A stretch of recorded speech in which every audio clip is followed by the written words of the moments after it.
If you would like to discipline yourself, which is a very good idea, pick a direction you want to go first. Pick a goal you would like to attain, a medium to long-term goal. You might imagine something you need and want, some attainment that would motivate, whose pursuit would motivate you. And you can ask yourself that. It's a good question to ask yourself in general, If you could have what you needed and wanted, what would that be? And that's a meditative question. You don't want to force an answer out of yourself. You want to ask yourself that like you would ask someone else.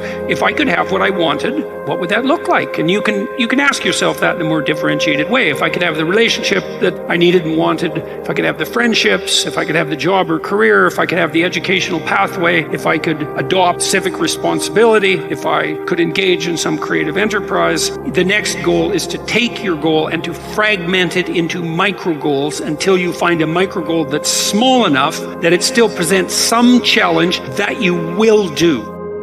Most people, they think of success like a movie montage. What do they show? They show Rocky taking a fight. They show Rocky running in the snow. They show him in the shed lifting some fucking rocks and like bench pressing sheep over his fucking head and all kinds of crazy shit, and went out and beat the shit out of fucking Drago. But it's not reality. But that's how people look at success. They look at it like you do a few things. I fucking ate right for 3 days. Why am I not a fucking fitness model? I did my tasks that I needed to do. I sent 5 emails. Why am I not running a $10 million company? Because they don't understand what mastering the monotonous means. It means doing the shit that most people are too fucking undisciplined to do day in and day out to the best of your ability. You have to literally visualize the connection between what you're doing on a day-by-day basis, aka the monotonous, with what you're wanting. Once something's important to you, it never leaves your mind. If you always dreamt about being a singer-songwriter and you never did it, you will be haunted by that at the age of 70 because it's still right here, stored in the back of your mind. It's something that's meant for you, that's trying to call to you. You see, your dreams, you either pursue them or they fucking haunt you. If you want to be the best of the best, if you want to survive no matter what happens, if you want to thrive no matter what happens, you can't second guess yourself. I can't gamble on you if you're not willing to gamble on yourself. I can't trust you unless you trust yourself. You're asking me to be honest with you. When was the last time you were honest with yourself? There's always a reason. If your business is not thriving, there's a reason. If your relationship is not thriving, there's a reason. And you know what the crazy thing is? Everybody in this room knows exactly what that reason is. But you won't have that honest conversation with yourself. But you tell everybody else, be honest with me. Everybody wants somebody to be honest with them until it's time to be honest. Did you know that only 1% of people are naturally, extraordinarily gifted at something? Less than 1% actually. Think genius, think savant. Do you know what that means for us, the other 99+% of people? If we're going to do anything great in this life, it is going to require discipline. That's the truth. It is going to require you pushing through the discomfort and embracing the grind. Wait when things go completely to pieces, when things are the worst, when your very best deal falls apart and your rent is late and you're tired and you're sick and everybody is mad at you and your car doesn't work, then it's the person that picks themselves up and says, nothing is going to stop me. Develop the quality of being unstoppable. Say in yourself that no matter what life throws at me, it'll never stop me. No matter how rough it gets, I will never quit, and nothing will ever stop me. Make the decision that you can be tired, you can be worn out, but nothing is ever going to stop you. It's a wonderful feeling. It's the basis of self-esteem. You want to know where discipline comes from? It comes from telling yourself the truth about where you are, about what is going on in your life. You can lie to yourself and then you don't need discipline.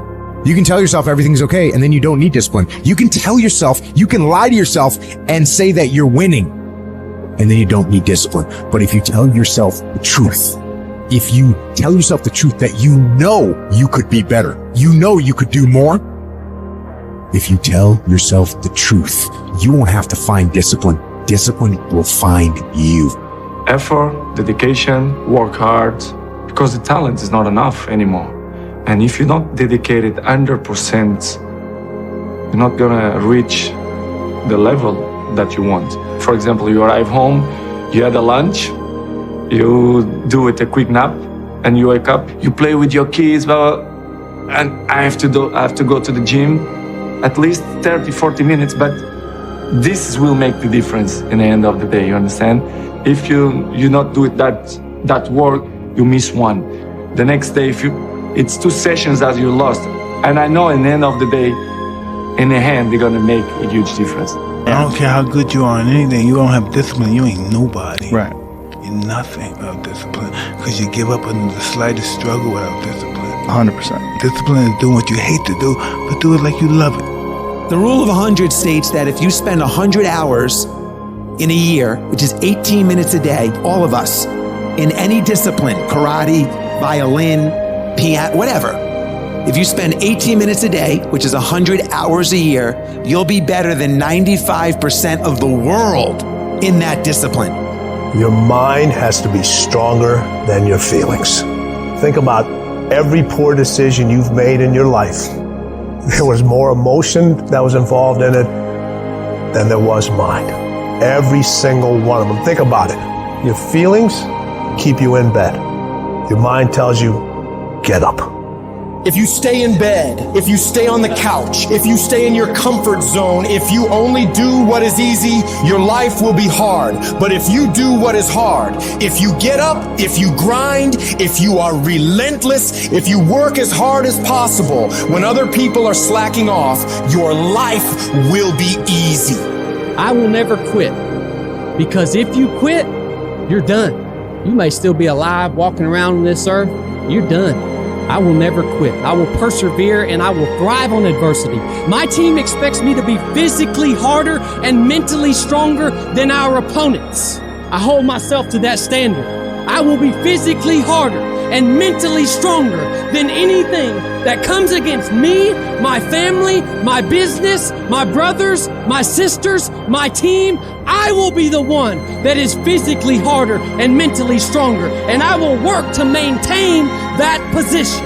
You won't beat me. If you want it bad enough, nothing's going to stop you. Not fear, not somebody's opinion, not how hard your childhood was, not self-doubt. Nothing will stop you.